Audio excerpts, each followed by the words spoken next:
Hi, everyone, and welcome to today's conversation on empowering your career journey. I'm Shira, a wealth advisor with Stearns Financial Group, a fiduciary wealth management practice that guides individuals and families towards financial confidence and clarity. We specialize in comprehensive financial planning and investment management, helping our clients navigate major life transitions, whether that's retirement, selling a business, or planning for the future. Today, I'm thrilled to be joined by Stefanie Zizzo. Stefanie is a professional career coach with 30 years of experience helping clients plan, transition, rejuvenate, and manage their careers and lives. Before becoming a coach, Stefanie spent 11 years as the Associate Director of Career Services at St. John's University in New York, where she guided hundreds of students and alumni through career planning transitions. For the past 20 years, she has worked as a private career coach supporting clients across various fields, industries, and career levels. From recent graduates seeking their very first job to mid-career professionals looking to grow or change paths, and even those preparing for retirement. Stefanie helps individuals navigate career transitions with clarity, confidence, and direction, very similar to what we do on the financial planning side. Through a personalized coaching process, she assists clients in clarifying their goals, exploring new opportunities, planning transitions, and overcoming obstacles. Stefanie is a certified coach with a master's in counseling and a bachelor's in psychology. She works with clients nationwide through personalized one-on-one coaching. Stefanie, welcome, and thank you for joining me today. I'd love for you to walk our audience through your role, what kinds of clients and situations you support, and also the scope of those areas, which we would define those as pre-career, pre to mid, and then those late career years. Yes. Well, thank you, Shira, so much. And thank you for having me. I'll jump into that first thing you said. So I work with, like I said, people from all walks of life, all different careers at all levels. Most people come to me by saying things like, I don't know what I want, but I know it's not this, especially if they're in mid-career. Or they say, I never knew what I wanted. I kind of landed here and, 10 years later, I got promoted. Here I still am, but I never actually chose this. And I don't really know what I want. Pre-career, people are coming to me with, just complete overwhelm. There's so many opportunities. They don't know, do they do something that they majored in? Do they not? Or they feel like they should do something that they majored in. So a lot of confusion and overwhelm there. And a lot of people actually, no matter what stage they're at, confidence is a big thing, which is why I really focus on that. Most people tell me, I don't have the confidence either to figure out what I want or to make it happen. They're not sure. I had a really good example of that earlier where a client said, I had this idea for a career. I put some feelers out and nothing happened. So I gave up. I said, well, what feelers are you talking about? And basically, as I suspected, she sent out a bunch of resumes and got nowhere and she gave up. And that just saddens me because resumes are the tiny, tiny, tiny little part of the whole picture. And, really, she was, her idea was fantastic. It was just she wasn't going about the experience the right way. So I really love to work with people to help them learn the process of career discovery, career planning, career transition in a way that's going to be more effective, they are more in control of, and they feel like they actually are making some progress as opposed to just being rejected or dejected or frustrated by the whole experience. So that keeps coming up over and over again, that confidence piece. So hopefully that answered your question. Yeah, absolutely. And it just goes to show that it's not one size fits one. And that's why your role becomes so important because you have that opportunity to sit with someone, understand them, maybe what's holding them back. Even once you give them the process, you need to help them navigate it, right? For sure. Right. Yes. Yes. So we have a whole different client base of people. I mean, even people who aren't clients yet, maybe prospects watching this, who may resonate with that being stuck situation for themselves. But more often than not, we find that our current clients are dealing with their children or their grandchildren who may be in this entry level pre-career stage. And they may be listening as parents, as grandparents, or even their children. And so what I would like to ask you now about this pre-career phase is, what are some of those common challenges in young people? And maybe that's just confidence. Of course, why wouldn't it be? Where would they even get that from if they're pre-career? But what are those challenges and how can career coaching help them overcome that? So that's a great question. So pre-career. So now I'm kind of going to go back to when I worked at the university. Students would come to us typically in career services as in their senior year, like literally sometimes 2 weeks before they graduated, and they said, okay, I'm ready to start. And we would cringe and say, no, that's not the time to start. And we started reaching out to freshmen because that's really the earliest we can really access. And why it's so important to start early. So let's say someone they could be in high school right now, or even younger than that, or early in college, or at any point. It's helping, nurture your kids and grandkids, nurture their interests. Like if they want to try something, go for it, try it, right? Opportunities are, plentiful as a young kid. You can do a part-time job, you can volunteer somewhere, you can shadow somebody. These are all much easier to do when you don't have life commitments like a full-time job and a family to support. So when you're that young, it's awesome to really test the waters in things. Like if you think, oh, I love animals, we'll go hang out, hang out at a zoo, or ask a vet if you can shadow them, or, any number of things to do. Because what I think happens a lot, and this at any age, people have these preconceived ideas, or these fanciful, I'm not sure if that's the right word, fanciful idea of, oh, how cool would it be to X?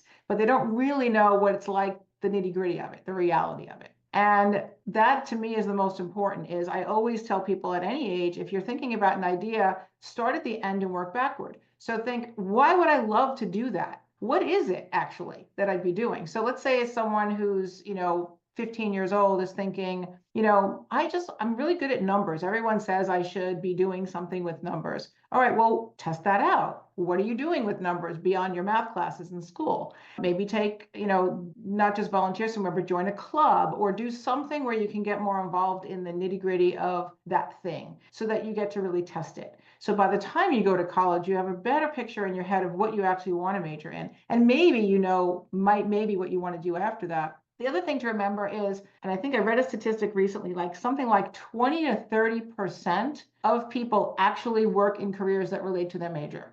Yeah. So I always, when I worked at the university, and even now, I'll tell someone who's in deciding what do I want to major in, what do you love? Like major in something you're going to do well in. Because if you like the material, you're going to study, you're going to be more involved, you're going to get more, you'll be more interested in it. And then you will do better, and then your grades will be better, but you're also getting some experience, because that's also a problem with when I used to work at the university when someone's a senior with a 4.0 grade point average, but zero work experience, they're not marketable in the world of work. It's much, much harder to find a job if you have zero experience in anything, because you want to prove to an employer that you're capable of being responsible to your colleagues and to your boss and going beyond the classroom. So you really want to be, to increase your marketability, the more experiences you have, the better. And the more experiences you have, the more clarity you have. Of course. And so I think for anyone listening, they might really resonate with that, and that makes perfect sense. But say you have that 4.0 student, that's your son, that's your daughter. Yep. And you see the signs that, they're not really going to have that real world experience, and they're not really sure what their in-depth job is going to be like. And the parents are sort of seeing the train wreck, but they know their child. They know their child isn't going to listen to them, that their child has their own, personality and approaches things and only learns a lesson once they've made the mistake. How would you advise a parent who, knows, oh my gosh, this kid needs some career coaching, they need experience, they need XYZ, but they're not going to do it on their own? What can they do? I mean, there's only so much they can do, but I'm sure you've been there. How do you advise a parent for children like that? Well, I usually, if a parent actually calls me, because often they do, my first question is, does your daughter or son want the help, or do you want it for them? That's really important, because if you want it for them, that's fantastic. But if they don't want it for themselves, they're not going to do the work, because if they engage in career coaching, it's action oriented. It's not just conversation with me. It's conversation with me that leads them to steps that they need to take between coaching sessions. So I always ask that first, how interested are they in getting some assistance or guidance? I usually recommend, if it's someone pretty young that's, in school, high school still, I ask, have they ever visited their guidance office?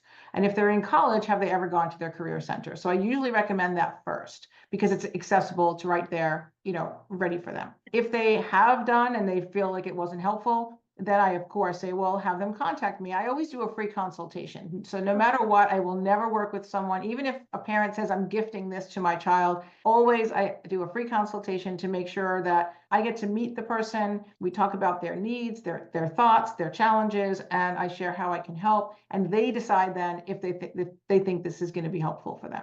That And makes perfect sense. so that's really what a parent can do to introduce the idea of it and say, well, this is an option.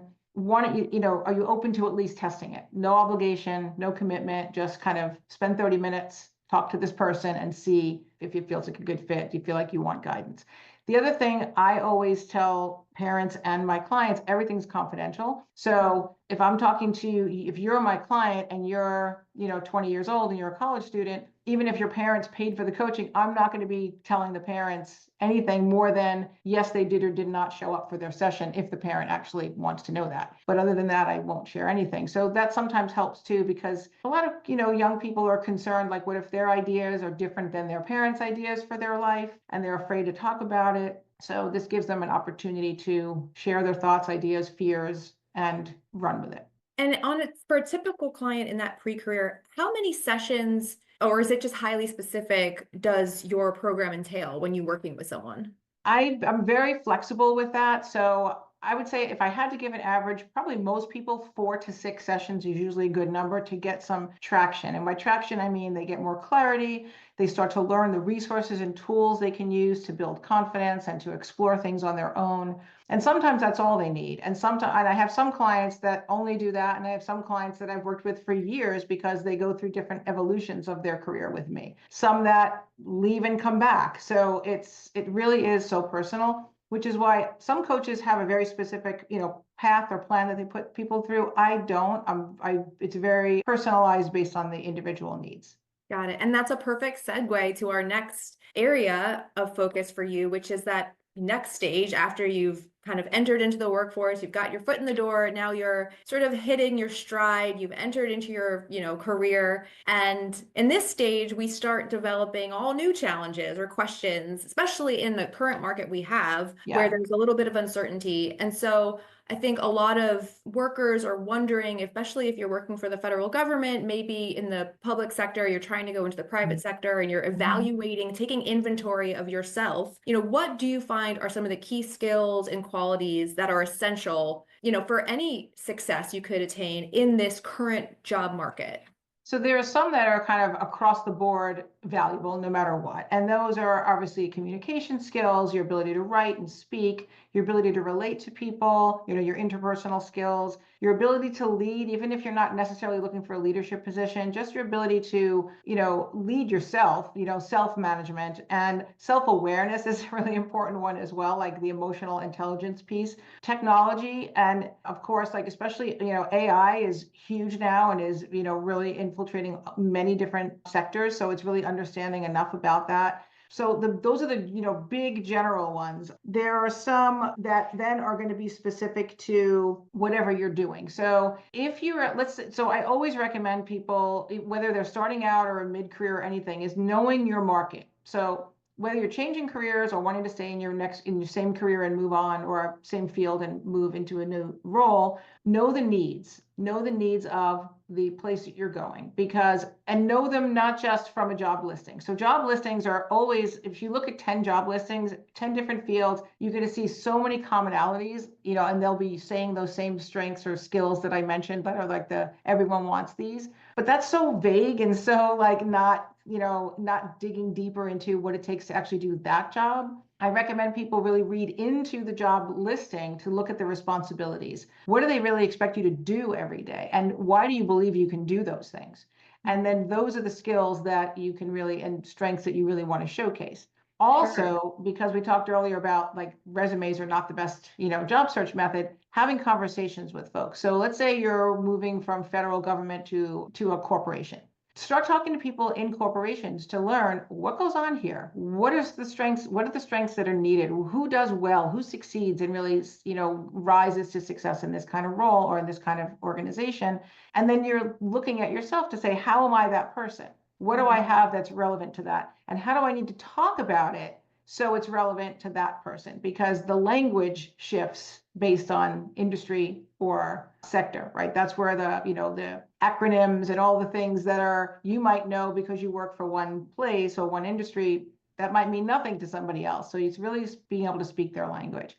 So part of it is knowing yourself, but also I think of it as know yourself, know the needs of where you're going, and then look for where they overlap.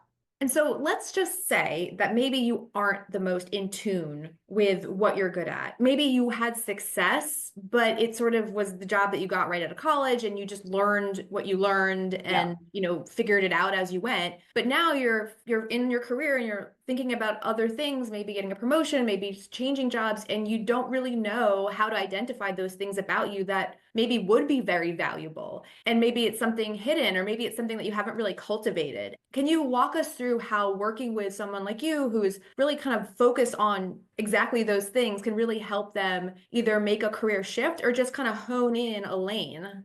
Yeah. So many people, I don't know the percentage, but a very large percentage come to me and they say, I don't even know what I'm good at. Or they have like 2 or 3 things that they think, yeah, I'm skilled in XYZ, so therefore I have nothing else. So a lot of it is conversation. I'll ask them questions. So I'll ask them, when I first start working with someone, I'll ask them to describe some of the rewarding experiences they've had in their life. And it could have to do with work or not, doesn't matter. But what was rewarding about it and what about them made it rewarding? So what did they do? How did they show up? Because a lot of people think skills are very tangible, and sometimes they are, like a technical skill or data analysis. Those are technical things, but there's really the soft and the hard skills, or I like to call them like strengths and skills, right? So there are strengths that are the things that you just can't help but do. Hard to sometimes see your strengths because often you'll think, well, doesn't everybody do that? Like that's just normal. But it isn't. And so sometimes I'll ask clients to say, okay, well, let's think about your past performance appraisals if you've been working for a while. What do people say about you? How do your colleagues know you? Like if I said, tell me about Shira, what do you know? Like how if you were to describe Shira, what would you say about her? What are the things that you notice? When I worked at the university, I was known as the binder queen because I would create binders for everything. Like I would come in and there would be no procedures and I would write procedure. Every job I've ever had, I would be the one to come in to say, well, why aren't there any procedures for what we're supposed to do? Like one person has this knowledge in their head and if they leave, that's not good. So I would always be the procedure writer and the binder writer in every job. So that's like I'm known as someone who gathers data, organizes it, makes it available for people to understand. So that's an example of what I try to pull out from clients to say, well, how are you known? How do you show up in a way that you may not think of it as anything special, but other people come to you for it? So that's That's one so way to do important. it. It's so Another important. way, oh, go ahead. No, it's so important to get that other perspective because you Yeah, can get so in your own head and then you completely. forget what maybe somebody has said or what you've heard. You don't value those other things because you're so No. kind of focused on maybe your own mistakes or something that you didn't do as well as you hoped. And it's so key to have someone like you asking those questions that bring out the Yeah. information that really highlights these ideas. And you just said something important to share that, a lot of people think of strengths and skills as something they're perfect at. Mm, And no, you can still make mistakes in a skill that you have or a strength that you have, and that's okay. So it's not looking at, oh no, but I didn't do that extremely well, or I wasn't an A student in that strength or skill, therefore it's not one. And that's not true. So it's really looking at those degrees. Now you also might be really skilled or have strengths in something you don't want to do. So I'll have someone that maybe has extremely high leadership strengths and they hate leading. And right. so I usually recommend, looking at what are the strengths and skills you have that you actually want to use, not ones you don't want to use because you don't want to be marketing those that you don't want. And if someone's really, really stuck, like if the conversation isn't yielding enough content from them and they just say, I just don't know, I don't know, I don't know, then I will offer them some assessments like the Strengths Finder, which you may have heard of, is a Mhm. particularly good one because it really gives language around these different, 34 different strengths. I think it's 34 that we all have some variation of these. So it sometimes is like, oh yeah, that's me, but I didn't know how to describe it. So if they're really stuck, I will offer those kinds of things to help them, again, put language around this is me and this is what I can offer. Yeah, and I was just going to say before, it's a perfect segue because that indecision or that perfect way you described it, when you figure out something that maybe others have seen in you that you excel at, that they tap into, you become a tool of the firm you're with or a tool of the company you own, and you're really good at something that you're just not, you're not enjoying. You don't enjoy the experience of it, and you're wanting to transition, and you have opportunities. And I think this especially becomes, a part of the conversation when you do run your own business and you are Mhm. free to sort of navigate what you pick up and what you put down, and you have these options in front of you. How do you choose to make sure that Mm. you, at the end of the day, you're getting to where you want to be? So how do you choose which piece?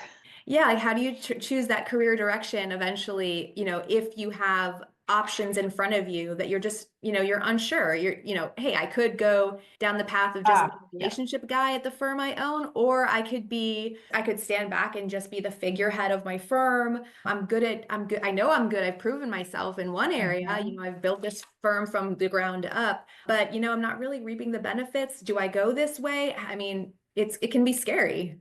For sure. And so it's similar in process in that I call it like taking inventory. So if when someone's in any, let's say they're in a job that they might have liked at some point and maybe now it's shifting. And this can be true even if someone doesn't like their job. It's take inventory of all the activities you do, the environment you're in, the people you work with and for. And when I say take inventory, be very specific. So don't say, oh, I love the problem solving aspect. Well, what problems do I like solving? And how do I like solving them? Do I like heads down, solving something on my own with no one bothering me? Or do I like solving it by engaging in brainstorming with other people? So be extremely specific of what are the activities, the people, the environments that really light you up and the ones that drain you. Hmm. And there's going to be some in between that you could take, neither here nor there. But so it's really looking for the highs and the lows to say, okay, well, if I'm noticing that these are the activities that really light me up, what can I create? Now, if it's your own business, it's much easier to say, wow, okay, these are the aspects I want to keep and maybe build. And these are the aspects I want to delegate because they just don't light me up or they actively drain me. If it's not your own business, you can still kind of, we'll call it, take ownership of your own career. Now, it might happen within your job. It might mean you having to move out of your job, Hmm. another role within your company or a different company. Meaning if you say, wow, okay, of all the myriad of tasks that I'm expected to do out of my responsibilities, these are the ones that really get me excited. How can I do more of those? Is there a way that I can either ask for that, or do I even have to ask permission depending on what the role I'm in? Like maybe I could actually just do it without asking permission. Maybe I just have to let people know. Maybe I have colleagues that actually love to do the things I hate and they're doing the things they hate and I would like. So can I figure that out so it's being creative and being curious about yourself and about what's going on around you to see where is there a need. Hmm. Um, And and yeah, then ask for it. I mean, there's nothing, I mean, worst can happen if someone says no. right. And that key integration component of career coaching, I think you touched on it for pre-career, that you've had people who were started pre-career and then have come back to you later on their career. And I think the next question I have is, if you're a founder of a business or if you are, running a team and you're trying to figure out, well, how do all these pieces fit? We have the next generation, figuring themselves out. Then we have like the mid-careers maybe wanting to pivot. Then we have the later stages doing what they're doing. How do we integrate it all using a career coach, and what does that look like? That's a good question. So that almost sounds like a consultant role versus a career coaching role. But if I had the leader or the founder working with me, and I'm not working with his or her team, I would ask them questions to say, okay, how have you identified where the strengths lie within your team and the interests, right? So how have you identified that? And if you haven't, how could you identify that? Where to go to your team and really know like what excites the people that are working for you. Where do you see potential in the people working for you, or what did they, where do they see their potential? Like, have you had those open conversations with people? Because often we don't. We make Hmm, assumptions we do. based on what other people want or need. It's absolutely so true. And I think again, that's where someone on the outside can really kind of help guide the conversation and ask the tough questions. Yeah. And that happens too, even with career management, where I have people I work with that are frustrated with the folks that they're working with or for. either people that they're leading or people that they're working under. And it all comes back to, again, what do you have influence over? Because you never have control over somebody else. You have control over yourself, and you have influence based on how you behave. That influences how other people treat you and how other people, basically just engage with you or not. So it's looking at that to say, well, how are you showing up in that environment and in that relationship? And then how might you need to show up differently? Either when I say show up, it could be how you're behaving, how you're speaking to someone, what you're thinking about them and about the situation. If you're going into work every day saying, I hate my job, I hate my job, I hate my job, that's going to show up in your behavior. And then it cascades, because then if whoever you're working with feels that, even if you're not saying it out loud in your job, which some people are, but if you're not, it's an energy that comes off, and then it cascades. So how can you, it doesn't mean you're going to flip a switch and suddenly love your job, but I also work with people who, I'm a big proponent of, how can you have a better experience where you are while you're still there? Because some people might realize, oh, I don't hate my job. I am just in the wrong role, or I'm focusing on the wrong things. So sometimes it means just shifting your whole perspective and your mindset, and you have a whole different experience in your job. And then you realize, I don't need to go anywhere. I'm happy where I am, or I'm content where I am, versus thinking I need to cut and run. Right. It's just having that ability to see things the way they are, and also see who you show up as in those moments, and how you're reacting, and how that's kind of creating your story. Correct.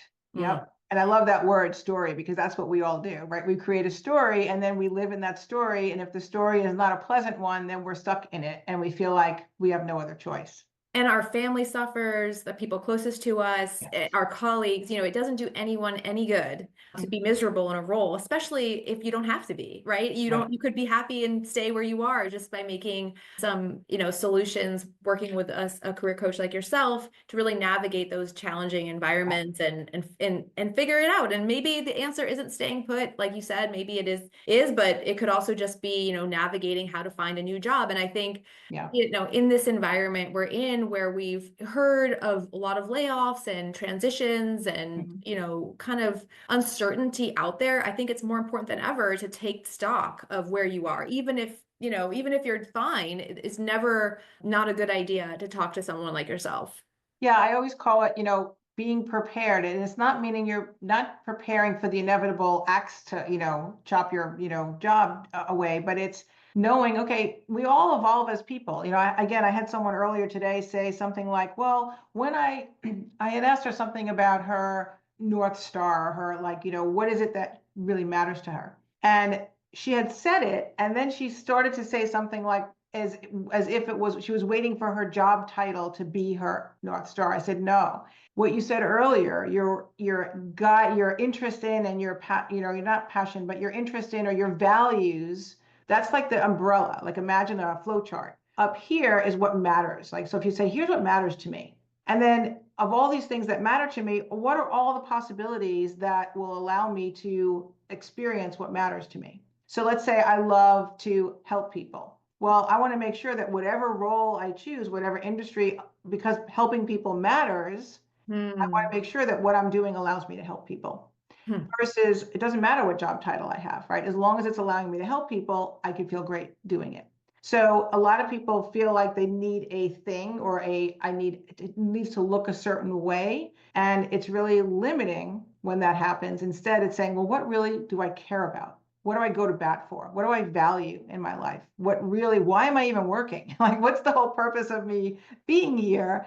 And is that purpose being fulfilled as best as it can be? When I work with clients, we create what I call your unicorn, right? It's like, what are all the ideal things that you would want in a job? What strengths you want to use, what values you have, what interests you have. We gather all that data, and I tell them, this is your unicorn, meaning you're not going to get all of this at one time, in one place, in one job, most likely. But this at least tells you what you're shooting for. Right. So then when you are looking at opportunities, you're aligning it with, will this opportunity allow me to be the me I want to be, and to do the things I want to do as much as possible? Or how much of me will show up in this job, versus, is this totally the wrong thing and I'm just choosing it because somebody offered it to me? Right. Or you're choosing it because you waited too long in a bad situation and now Yeah, you've gotten yourself, you've worn yourself to the point where when you ask Stephanie a question in a meeting, they'll say, I don't know. I have no idea. I don't even know what I want or who I am or what I like because you kind of burned yourself out because you yeah, waited too long to take action to find a solution. And I think that's really one of the dangers. And I've seen it with yeah, clients where and I've heard it from their spouses, they're miserable, they're working all the time, they're not yeah, happy. And, you really get to a point where you lose that North Star. You forget, you think, oh, yeah, I used to want to help people, but now you're just surviving. And I think, be mindful of where you are mentally and make sure you seek help and find help for your loved ones because yeah. what everything you're saying here, I think anyone listening would be like, oh, that makes perfect sense. Oh, that makes perfect sense. And it's easy to say, but when you're in the thick of a situation, it feels Yes. different. For sure.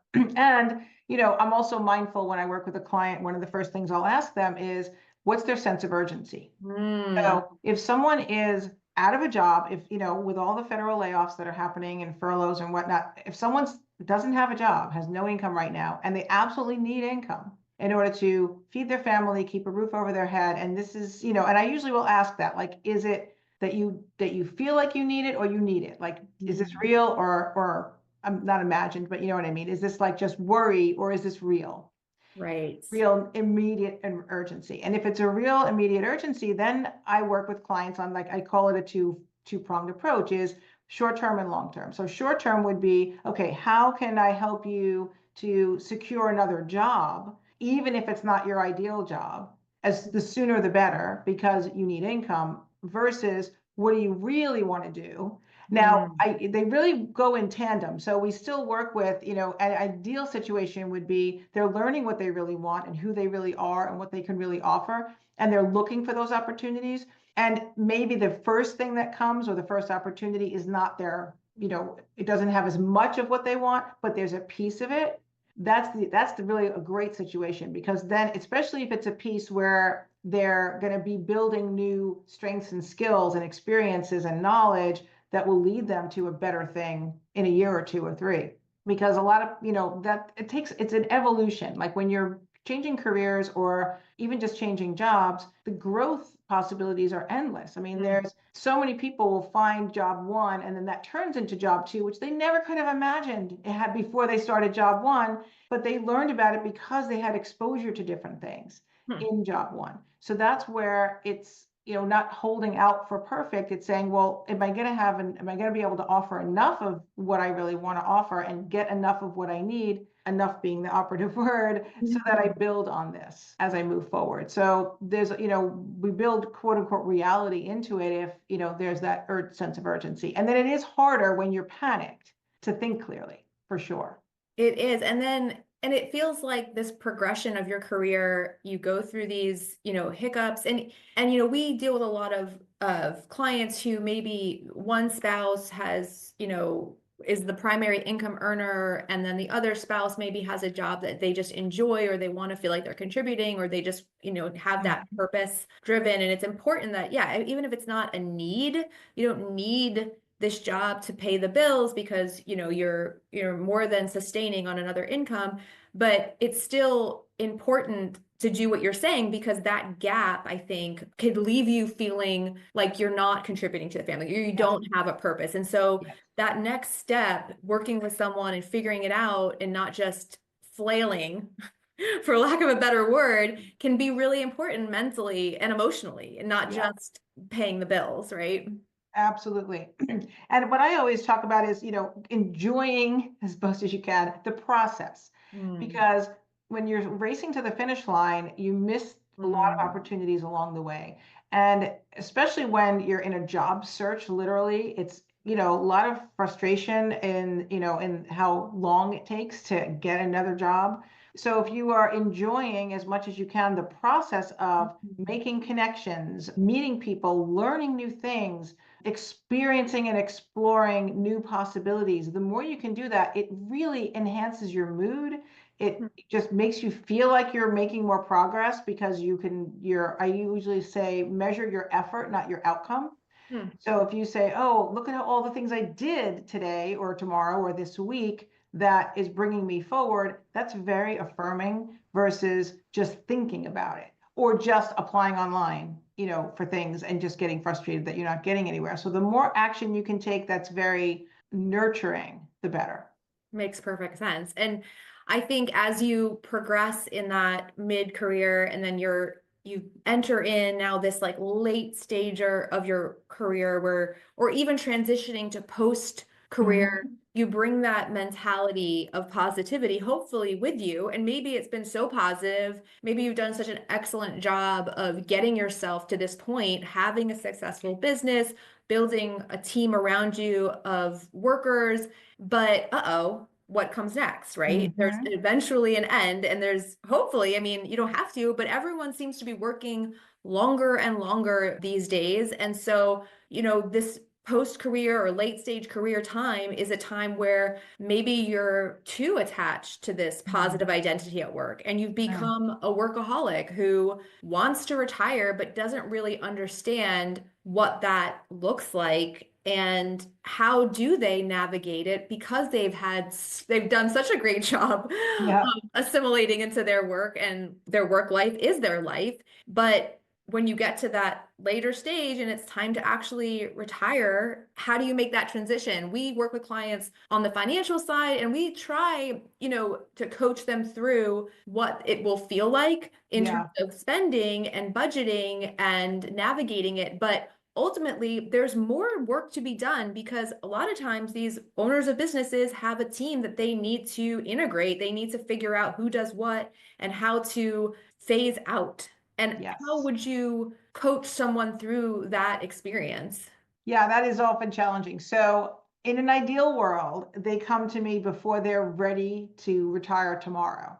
The reason I say that is when you're building something, it's easier to walk towards something than let go of something. And so if you have wrapped your whole world and whole identity in this business that's been successful and you feel fantastic about it and there's more for you next, but you don't know what the next is, when you've wrapped your whole world around that, it really feels like you're letting go of this huge thing and you're jumping off a cliff with nothing. Like it's very unsettling. And so when, if you're building, if you're saying, okay, well, I know that in the next few years, I'm probably going to start phasing out. Part of it could be what we talked about earlier, looking at, well, where am I getting the most energy? Are there parts of this business that still really feed me that would make sense to stay in? And when I say make sense, meaning, is it going to be healthy for the business for you to stay or not?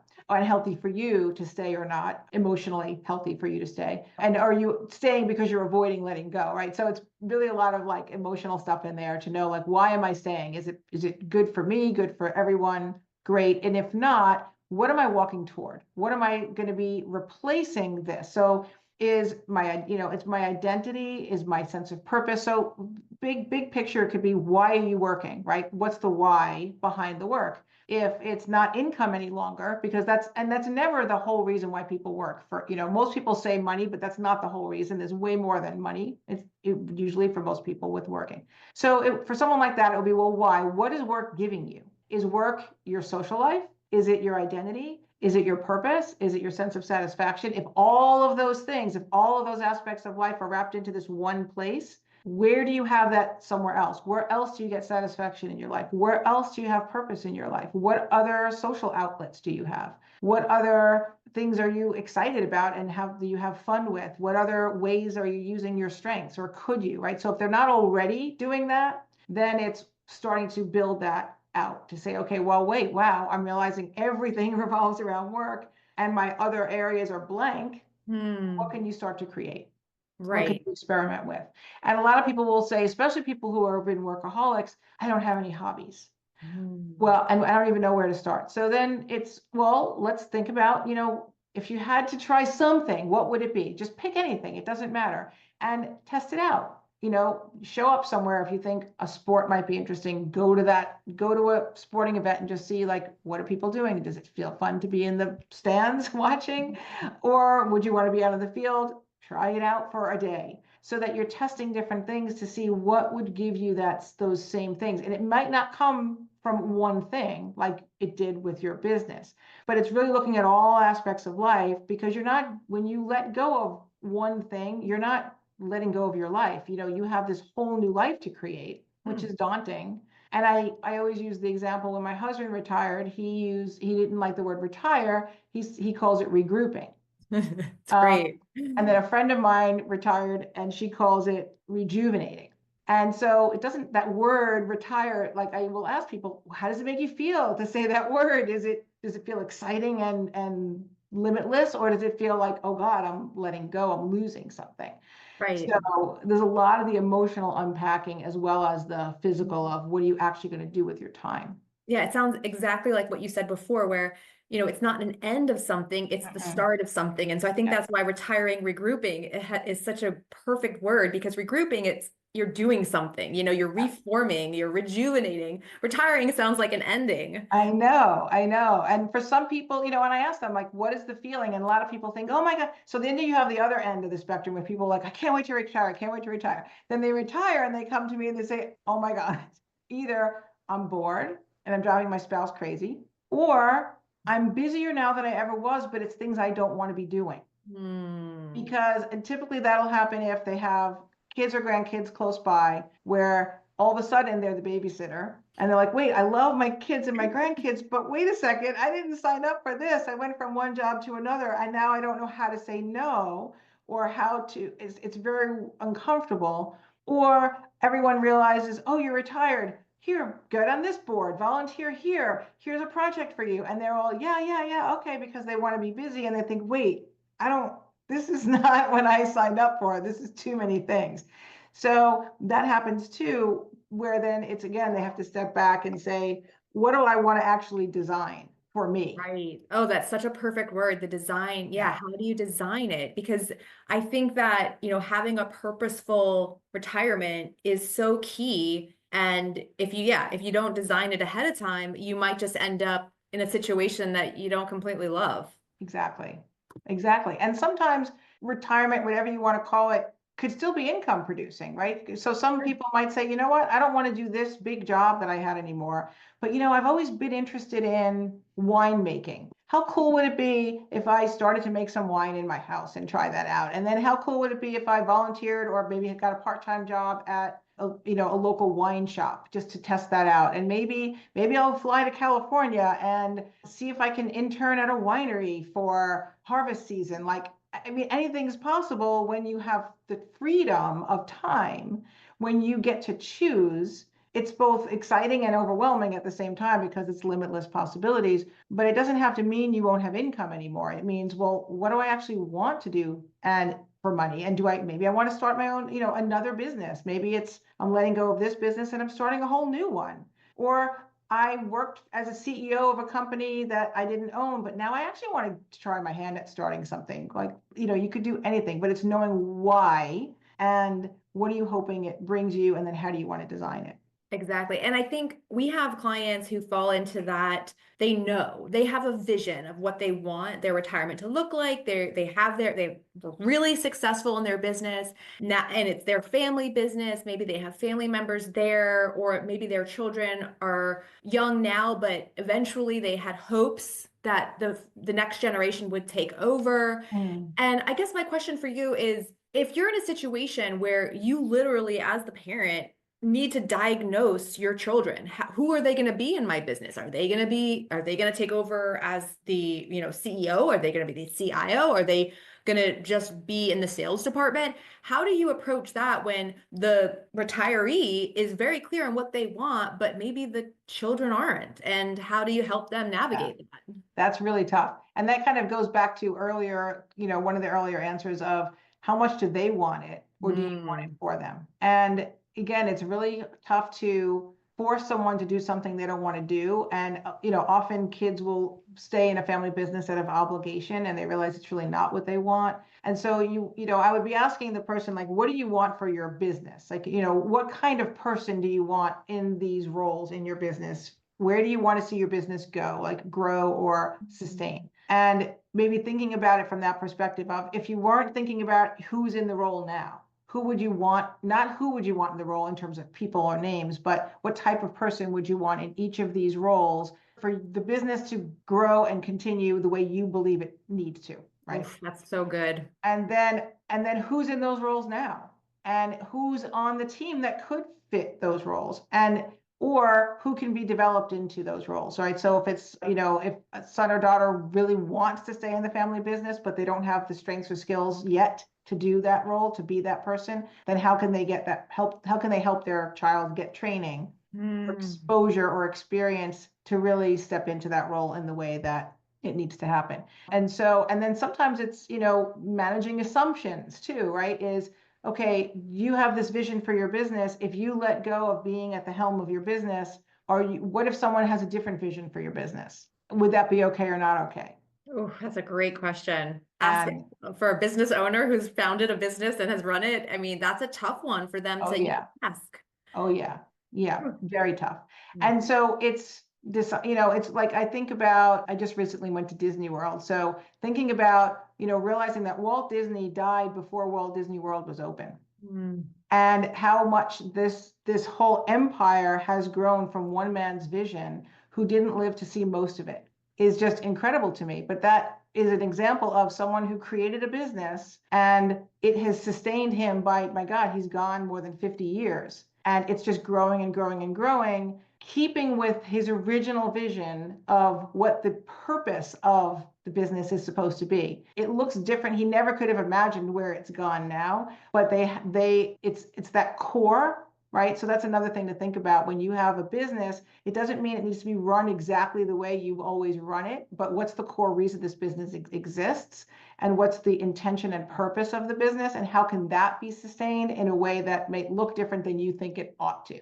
Oh, these are such poignant questions. And I can imagine somebody who's working with you gaining so much from going through this process of understanding their why.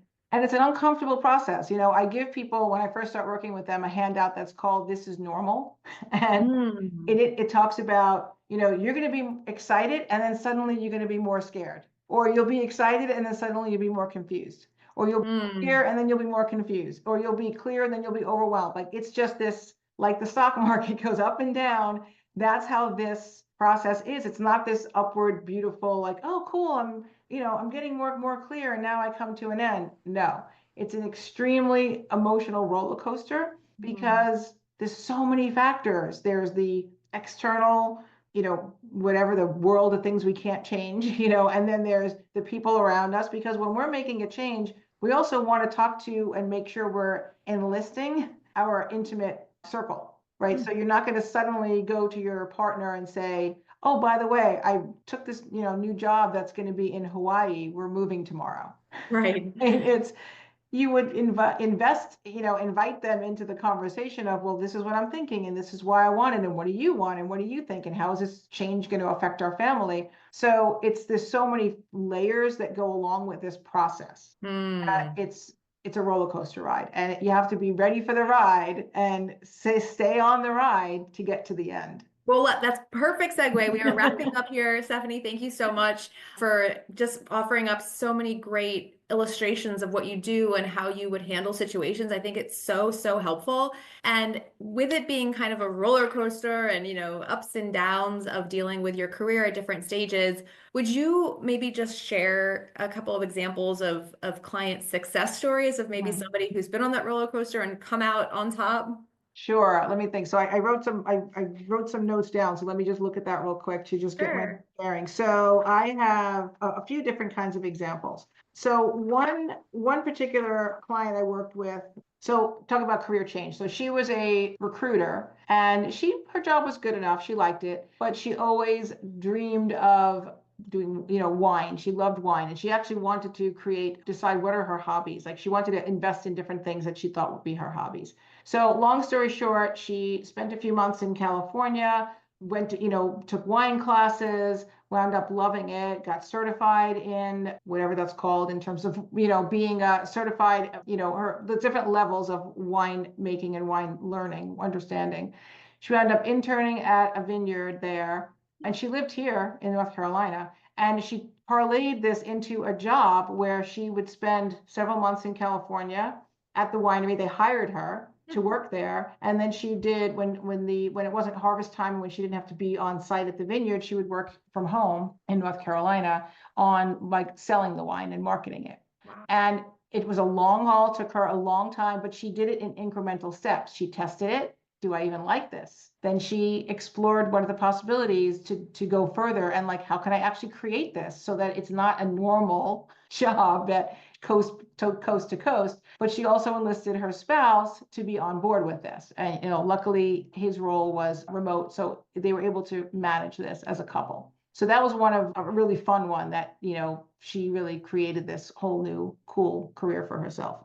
Wow, amazing. Another example is I worked with a client who she was a VP in a small company. The company, I forget if the company was restructuring or something, where she knew that her job was ending. And I can't remember exactly the specifics there. But she said, you know what? I realized the thing I love the most about my job, she was at the high level role in a small company. She said, was, bringing in new business. I really loved that. And I know that that's called business development, but I never had that job title. So she started to have conversations with folks who were business development people in other industries and different size firms, and learned the lingo, right? Learned to speak that business development language so that she knew that that's exactly what indeed she was doing, right? She's like, is that really what I'm doing? Is it not what I'm doing? And she wound up getting a job doing that because she networked her way in and really learned as much as she can learn. And she had to be really mindful of how she was describing herself, when she was having these conversations, so that they saw her that way. So it was just really interesting how she turned that around. So she took the thing she loved and made it into a job. That's the dream, I think. Yeah. And I love when that happens, when it's like, oh, this piece of my job is really nice. How can I make that be my job?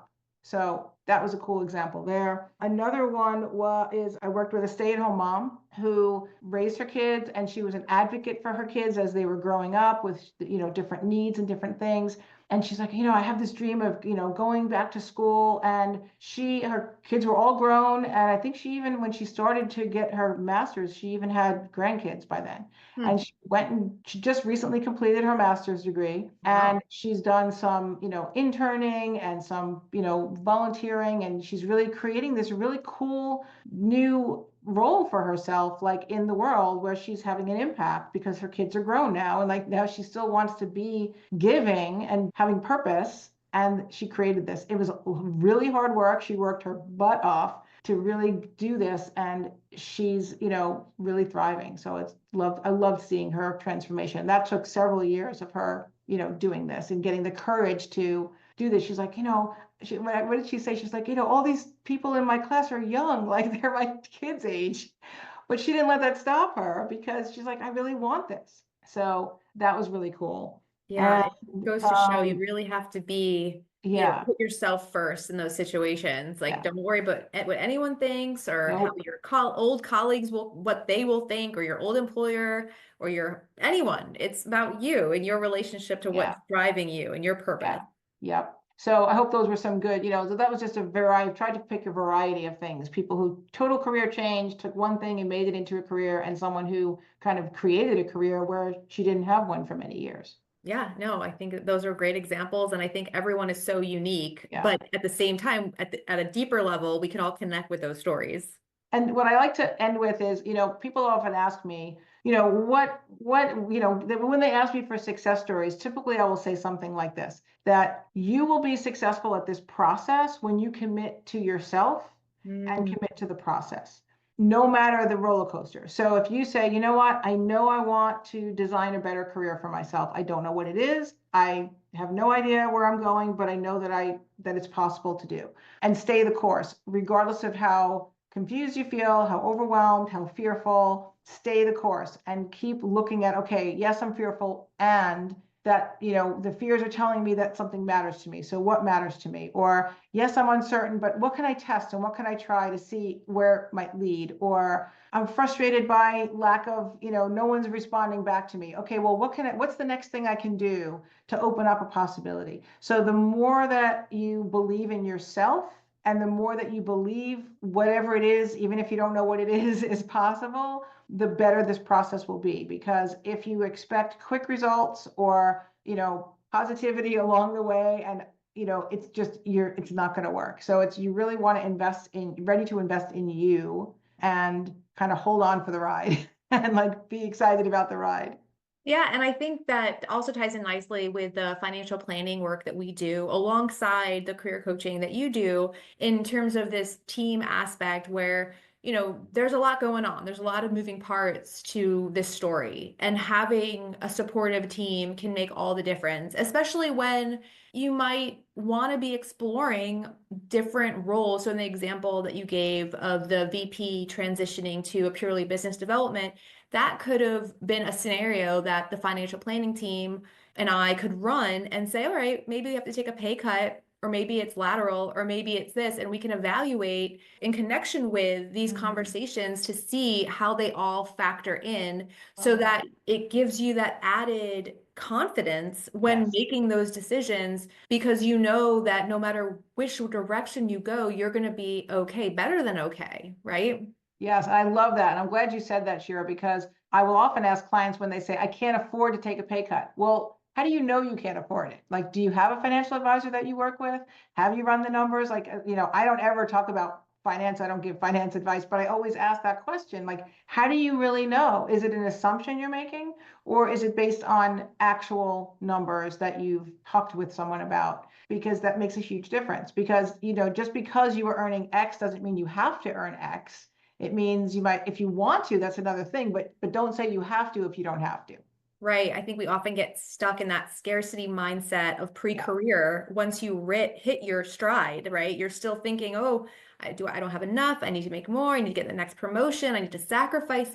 And you forget to stop and recognize that you've worked yeah, hard. You've earned a lot of money.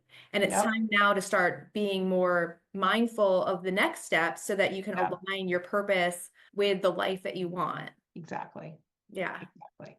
So a lot of, parallels between what we do, but it is just a wealth of knowledge that you provide. And I think, we started out this conversation talking about confidence. And I think one thing our listeners will note is that how much everything that you've said is gearing towards that direction. It's Yeah, giving the client the confidence to go out and go confidently in the direction that's going to make their lives better, yeah, and or make their experience one that they want and not one that's just happening to them. yes.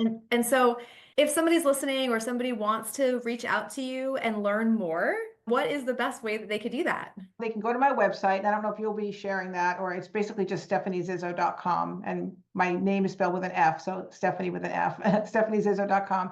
And the easiest is to go to my website. There you can see different testimonials. There's a lot of different information about the types of coaching that I offer. And then the best is to just email me and say you want a consultation. Like I said, it's free, it's 30 minutes. I would give you some questions in advance to get us to have the most productive time together. And then we talk in that 30 minutes. I assess, help you learn, like, what is it that you need? What's going on for you? I share how I can be of help. And if you think it's a good fit, then we move on from there.